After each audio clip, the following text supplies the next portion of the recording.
ऐसे same to same दर्शन करते थे आमने सामने बैठकर। एक समय एक भगत गए बिहारी जी के दर्शन करने और आज वो बिहारी जी को निहारती है रोज बैठकर घंटों घंटों तक। आज उसको तो बिहारी जी से प्रेम था ही, पर उसके निहारने से बिहारी जी को उससे प्रेम हो गया।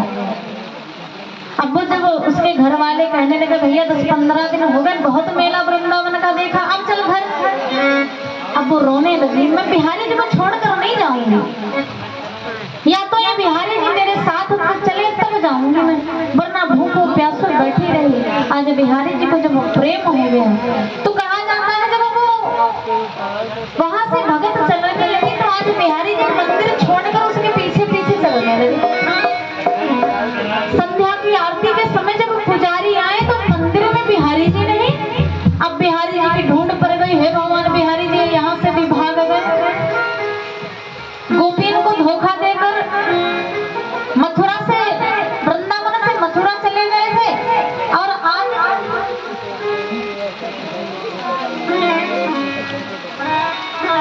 ना जाने बिहारी जी किसके पीछे पीछे दौड़कर भाग रहे हैं।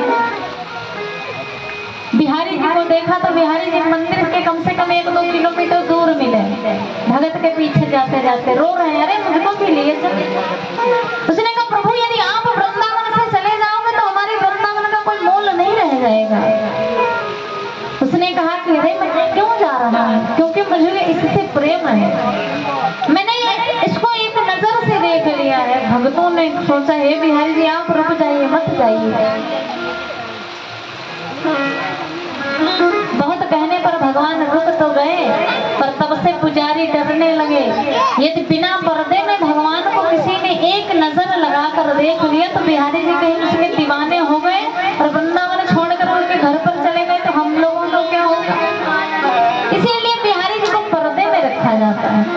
और एक भक्त कहता है कि हे मेरे श्याम, हे मेरे प्रभु, आप पर्दे में बैठ बैठ कर ऐसे मुस्कुरा रहे हैं, दर्शन करने के लिए आए हैं। ऐसा करिए आप अपने इस पर्दे को हटाइए और हम सभी को दर्शन कराइए। हर भक्त कहता है कि हे मेरे प्रभु,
जाए।